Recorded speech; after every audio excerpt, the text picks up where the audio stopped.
આપણો प्रदेश राजस्थान में आपका हार्दिक स्वागत है।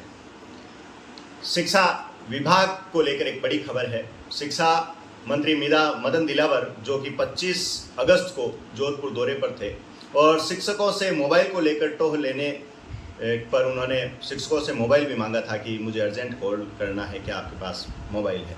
उसी मोबाइल को लेकर बांजाकुड़ी में सरपंच प्रतिनिधि को आपत्ति है और भी स्कूल के अंदर जो अनियमितताएं हैं, क्या कुछ कहना चाहते हैं सरपंच प्रतिनिधि से जानेंगे। हिम्मत सिंह जी जोधा जो हमारे बीच है। जी नमस्कार।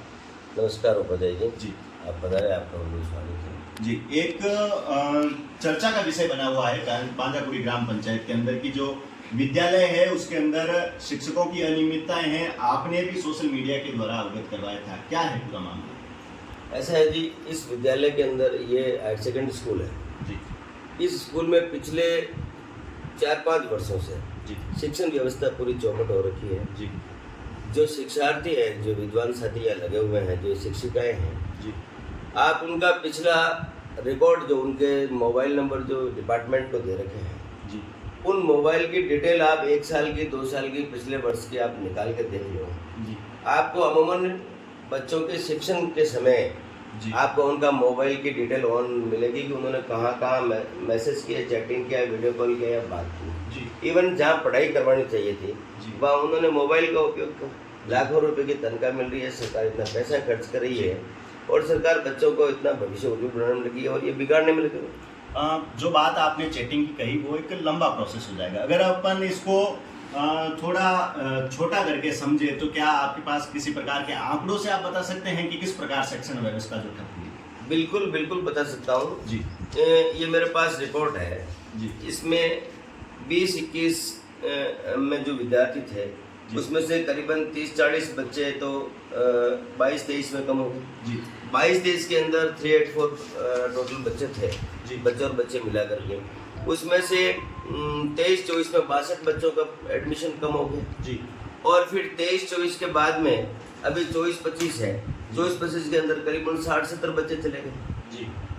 ये तो आंकड़े बोल रहे हैं। जी, ये हुई एडमिशन की बात। जी। ये तो एडमिशन की बात होगी। जी। अब रिजल्ट की बात पर चलते जी। हैं तो इन्होंने 10th क्लास के अंदर 20 बच्चे थे।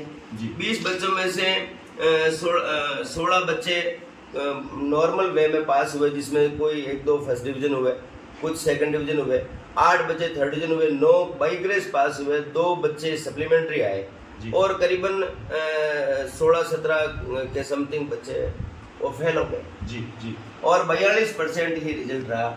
इसके कारण लोगों ने तो बच्चों अपने अभिभावकों ने बच्चों को इस विद्यालय से हटाना शुरू कर दिया। जी। और जहाँ गांव में आज आप सोचो कि जिस विद्यालय के अंदर जहाँ प्राथमिक है, मिडिल है, सेकेंडरी कराने के लिए लोग कितने प्रयास करते हैं और सरकार के पास जाते हैं कि साहब हमें बच्चों को बाहर जाना पड़ेगा। यहाँ सरकार ने व्यवस्था दी है लेकिन सरकार के नुमाइंदे जिनको नौकरी दी है गवर्नमेंट ने और वो सत्यानाशी पे लगे हुए हैं। जी। ये तो रिजल्ट की बात हो गई, एडमिशन की बात हो गई। आज जो है ये मामला खुलकर सामने कैसे आया, किस प्रकार आया? देखिए जी, हम लंबे समय से एसडीएमसी की मीटिंग और गांव ग्रामीण जन वहाँ जाकर के भी 15 अगस्त में इससे पूर्व योगा दिवस के दिन भी हमने नाना प्रकार से उनको समझाया कि आप यहाँ लोकल सारे लगे हुए हो। अब आप देखिए लोकल लगे हुए तो कोई तो 8 साल से लगा हुआ है, कोई 10 साल से लगा हुआ है, कोई 6 साल से लगा हुआ है, कोई 7 साल से लगा हुआ है। अरे आप इतने साल तक आपको यहाँ रोजी रोटी मिल रही है, बच्चों को पढ़ाओ। नहीं, उन्होंने मैंने कहा कि भाई चलो कोई बात किस मिसिंग से कोई रिजल्ट डाउन कम ज़्यादा होता रहता है लेकिन इतना रिजल्ट डाउन जाने के बाद भी अब बोली को बिसार के आगे की सुध ली तो वो आगे की सुध नहीं लेकर के आज तो हद हो गई जब बच्चों के जो मेन गेट एंट्रेंस है उनकी चाबी उनके पास नहीं है जी। और बच्चे स्कूल के अंदर नहीं जा सके। लास्ट में उन्होंने कीचड़ के अंदर जाकर के बच्चे पीछे गेट से अंदर गए बच्चे और उसके बाद में प्रे हो गई। प्रे होने के बाद में आपको सीधा पीरियड के अंदर जाना चाहिए बच्चों को अध्ययन कराने के लिए और आप पंक्तिबद्ध बैठ करके वहाँ पर अखबार पढ़ रहे हो। अगर शौक मौज की जिंदगी जीनी तो काय का नौकरी लेके घर बैठते जी। इसके विषय में मैंने अभी आपको बताऊं कि जब मंत्री महोदय यहाँ पधारे थे तो मैं वहाँ पहुंच करके मैंने निवेदन किया कि साहब ये स्टाफ है, इस स्टाफ ने इसकी स्टाफ से हमारे गांव का विद्यालय का स्तर बहुत डाउन जा रहा है, हमारे बच्चे का जीवन अंधकार में हो रहा है, हमारे सारे परिजन हैं बच्चों के वो सब परेशान है, पूरा गांव परेशान है, आप इन स्टाफ को हटा दो। आप हटाइए उनको खेल की दृष्टि में देखो तो आप, अरे मैंने कहा कि आप जो वीक बच्चे कमजोर हैं, किसी को स्काउट में भेजो, किसी को नाना प्रकार के गेम है उसमें भेजो, किसी को बच्चों को आप इसमें स्पोर्ट्स के अलावा अन्य जो गतिविधियां है उसमें उपयोग। मैंने पाली जिले के सीओ साहब को यहाँ बुला करके स्काउट की या वो करवाया था, वार्षिक उत्सव कराया था। तो वो मैंने इसलिए थोड़ी ना कराया शौक मौज के लिए, मैंने इसलिए करवाया था कि उनका भी फायदा मिले और यहाँ से बच्चे स्काउट और गाइड जाए और जो राष्ट्रपति पुरस्कार तक पहुंचे उन बच्चों को नौकरी मिले। बिल्कुल। आज का जो घटनाक्रम हुआ, ये क्या ब्लॉक शिक्षा अधिकारी के संज्ञान में है, जिला शिक्षा अधिकारी के संज्ञान में है? ऐसा है जी, यहाँ जेतारण के सीपीओ साहब है जी, प्रकाश जी, उनको मैं 3 बार बता चुका हूँ जी। यहाँ पे कार्यवाही प्रिंसिपल लगा रखे हैं, न तो उनसे बागडोर समझती है, न बंदा आगे किसी को लिख के देता है, न तो मरते हैं न माचा छोड़ते हैं, वो बड़ी स्थिति हो रखी है। न तो उनको बोलते हैं, मैंने खुद ने बोला कि साहब हमारी व्यवस्था खराब है आप ध्यान तो ध्यान देते ही नहीं जी। आज उनको अब कॉल करो तो कॉल रिसीव नहीं करते। सुबह से मैं डीओ साहब को फोन लगाने लगा हूँ, अजय कुमार जी गुप्ता को जी। अब जाकर के 9 बजे समथिंग 9:30 बजे की समथिंग उनसे बात हुई जी। तो मैंने कहा साहब ये हो क्या रहा है जी, क्या अधिकारियों के इसमें दायरे में नहीं है, या दायरे में तो क्या अधिकारियों की बात कर्मचारी नहीं मानते हैं, नहीं मानते तो क्या कर्मचारी अधिकारियों पर एक्शन नहीं लेते हैं। तो हम कब तक सहेंगे, क्यों सहेंगे? या तो आप हमें बंद कर दो इस दुकान को, खातम तम मरतम यम, नहीं खातम मरतम यम, दांत कटाकट क्यों कर तुम? खाना है तभी मरना है, नहीं खाना है तभी मरना है, तो फिर हमारे साथ सत्यानाश क्यों करें? जी बिल्कुल। आप सरपंच प्रतिनिधि का कहना है कि जो शिक्षण व्यवस्था है वो लाचार हो चुकी है बांजाकुड़ी ग्राम पंचायत के अंदर। गत दिनों पहले प्राइवेट शिक्षण संस्थान को लेकर बिना विभागीय अनुमति के भी जहां शिक्षण संस्थान चलाया जा रहा है स्थान परिवर्तन के, वहीं सरकारी विद्यालयों के हालात देखें तो आपने सुना ही होगा। यहाँ पर जो ब्लॉक शिक्षा अधिकारी है उनकी जो कार्य करने की प्रणाली है उन पर भी आप सवाल उठाते नजर आ रहे हैं। ग्रामवासी यहाँ पर बैठे हैं। ग्रामवासियों का कहना है कि जब ये प्रातः काल में विद्यालय परिसर के बाहर बच्चे घूमते नजर आए तो विद्यालय परिसर के अंदर गए थे। वहाँ के फुटेज भी आपकी स्क्रीन पर आप देख रहे होंगे। जो स्टाफ है वो बैठा है, कोई अखबार पढ़ रहा है, कोई मोबाइल उपयोग कर रहा है, जबकि शिक्षा मंत्री ने साफ आदेश जारी कर दिए हैं कि किसी भी प्रकार से मोबाइल वर्जित रहेगा विद्यालय परिसर के अंदर। सिर्फ एक ही कनेक्टिविटी के लिए या तो पीओ के पास अपना निजी मोबाइल या लैंडलाइन फोन यूज कर सकते हैं। ऐसे में विद्यालय के अंदर शिक्षकों का मोबाइल चलाना जहां शिक्षा मंत्री के नियमों को ताक पर रखने वाली बात है जी। दूसरा है कि यहाँ पे एक प्रिंसिपल की पोस्ट लंबे समय से खाली पड़ी है जी, जो यहाँ प्रिंसिपल के लिए लीगल है और वो उनको चार्ज जाना चाहिए, वो इनकार कर देते हैं जी। सेकंड मैटर ये है कि यहाँ मैथ्स का टीचर नहीं है जी। और 4th क्लास की मजे की बात बताता हूँ राजस्थान की जी, कि 4th क्लास की 2 पोस्टें गवर्नमेंट ने यहाँ अपलोड की थी जी। 4th क्लास की वो इस विद्यालय ने इतने वर्षों में आज तक 4th क्लास कर्मचारी नहीं है। कर्मचारी एक भी बार पोस्टिंग लगाते तो हमें खुशी होती, नहीं लगे बच्चे ही तो झाड़ू लगा। ये एक गंभीर विषय है जहां बच्चे अध्ययन करने के लिए विद्यालय में जाते हैं। क्या ऐसी घटनाएं सामने आई कि उनसे सफाई करवाई गई हो? साहब ऐसा है कि वह करते कौन है? जो अखबार पढ़ने वाले सफाई करते हैं क्या? जी जी, करते ही नहीं है, सभी बच्चों को ही करना पड़ता है। दूसरी बात यह है कि जो कहीं आसपास में कहीं लगे होते हैं, हम जब भी कोई आवश्यक काम होता है, मैंने उस समय जब मैंने विद्यालय का विकास करवाया था, रोडें बनवाई थी सरपंच साहब ने, गार्डन लगाया, आप देखिए आप गार्डन लगाए थे, आपके जेतारण तहसील में ऐसा विद्यालय नहीं मिलेगा जितना सुंदर विद्यालय बांजाकुड़ी को बनाया गया है। वहाँ सारी सुविधाएं करवाई गई। उसके बाद में वहाँ मैंने उनकी सुरक्षा के लिए गायें घुस गई, 50-50 गायें घुस जाती, ध्यान नहीं देते।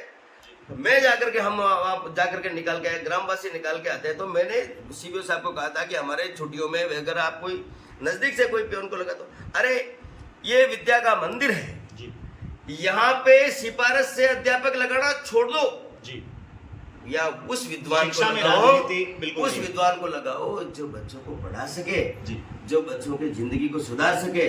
हमारी पीड़ा ये है, हम ना तो किसी राजनीति की बात करते हैं, न किसी की राजनीति होती है, चुनाव के समय चलती रहती है, आती है और चली जाती है, उससे कोई फर्क नहीं पड़ता। ये भारत का भविष्य है जी, हिंदुस्तान का भविष्य है। ये भविष्य बिगड़ गया तो देश बिगड़ गया जी। बिल्कुल। आप सरपंच प्रतिनिधि थे, ग्रामवासी हमारे बीच मौजूद है, इनसे भी जानेंगे। जो प्रातः काल वहाँ स्कूल में आप गए थे? जी जी, सुबह मैं जाए ने गेट मुंडा खड़ो रियो सा, जिन टाइम वो गेट लोक लागो लोक लगा बाद में आवाज दी एक रामचंद्र जी सर बोलिया कि भाई आप पिछला गेट नु अंदर आ जाओ। फिर भैया मैं स्कूल में जा कर के मास्टर जी ने बात की भी, तो मास्टर जी ने पूछा मैं क्यों साहब इसकी चाबी किसके पास है? तो मैंने बोला कि एक तो प्रिंसिपल के साहब के पास है जी, और एक है वो रेवतराम जी। प्रिंसिपल वहाँ नहीं थे मौजूद? नहीं सर जी। कितने बजे की बात होगी ये? सुबह 8:30 बजे की बात है जी। स्कूल के पीछे कहीं जलभराव की स्थिति है? जल भराव है सर बिल्कुल, कीचड़ में रेन की सब में उग्रवाड़ी जी जी। वो उन्हें बाद में मैं क्यों साहब आपने 3 आदमी का चाबी है तो गेट क्यों नहीं खोल लियो आप? जी वो कैसा एक आदमी है रेवतराम का है तो वो सब्जी लाने की पर अगर जी बिल्कुल। आप गए थे? हम भी वहाँ पे गए थे। क्या स्थिति देखी आप? बहुत स्थिति, बच्चे को पढ़ाता नहीं है जी। और ताला लगा हुआ है जी। और बच्चे किचड़ में होके आ रहा है जी। तो बहुत परेशानी है सर। बिल्कुल, आपने सुना और आपने देखा होगा कि किस प्रकार ग्रामीणों ने अपनी व्यथा बताई। बारिश का मौसम है, ऐसे में जलभराव की स्थिति कई जगह पर होती है। ये नन्हे मुन्ने बच्चे जब विद्यालय परिसर जाए और मुख्य गेट पर अगर ताला जड़ा मिले और पीछे के रास्ते से इनको विद्यालय जाना पड़े, ऐसे में पांव फिसलकर अगर कहीं गड्ढे में गिर जाए, कुछ अनहोनी हो जाए तो कौन जिम्मेदार रहेगा? क्या शासन प्रशासन इसकी सुध लेगा? हम भी अपील करते हैं और सरपंच महोदय ने आपको बताया है कि किस प्रकार विद्यालय प्रबंधन की ये लापरवाही सामने आ रही है। जो यहाँ के ब्लॉक शिक्षा अधिकारी है उनको संज्ञान लेना चाहिए, जिला शिक्षा अधिकारी को संज्ञान लेकर के त्वरित कार्रवाई करनी चाहिए। जी, हमारा अंतिम निवेदन यही है शासनिक अधिकारियों से और प्रशासन से। जी, आज जयतारण का अवभाग्य कि मंत्री महोदय हैं, कैबिनेट मंत्री जी, एक तनिक एक्शन से सारी व्यवस्था हो जाएगी जी। मैं आशा है वो करेंगे। जी, लेकिन इसके बाद हम ये कहना चाहेंगे कि अगर हमारे बच्चों का भविष्य को आप संवारने में सफल नहीं रहे जी, और इन जो गलत टीचर्स लगे हुए हैं जो लंबे समय से विराजित हैं जी, उनको नहीं चेंज कर पाए तो ये गांव और सरपंच साहब इसको कभी बर्दाश्त नहीं करेंगे और हम विद्यालय के सामने टेंट लगा करके बैठ जाएंगे। जी, ठीक है, हमारे बच्चे हैं, हम उनकी चिंता करेंगे। जी, आपको सौंपे हैं, आप हमारे बच्चों की चिंता करें। जी। हमें और किसी चीज़ से लेना देना, ना हम इधर की देखते हैं ना उधर की देखते हैं, हम समानांतर देखते हैं। हमारे बच्चों के लिए आप अच्छा काम करो ताकि ये समस्या है जिसका समाधान करो। और जो 4th क्लास कर्मचारी है वो लगवा दो और जो टीचर्स हैं वो लगवा दो और ये लंबे समय से विराजे हैं उनको कहीं अच्छी जगह और भेजो ताकि ये कहीं भारत का भविष्य और कहीं उज्जवल करेंगे। जी, बिल्कुल। आपका शासन प्रशासन से अनुरोध था कि त्वरित इस पर कार्रवाई की जाए, अन्यथा ये एक आंदोलन की चेतावनी सरपंच प्रतिनिधि यहाँ पर देते हुए नजर आए। आपनो प्रदेश राजस्थान से विष्णु उपाध्याय।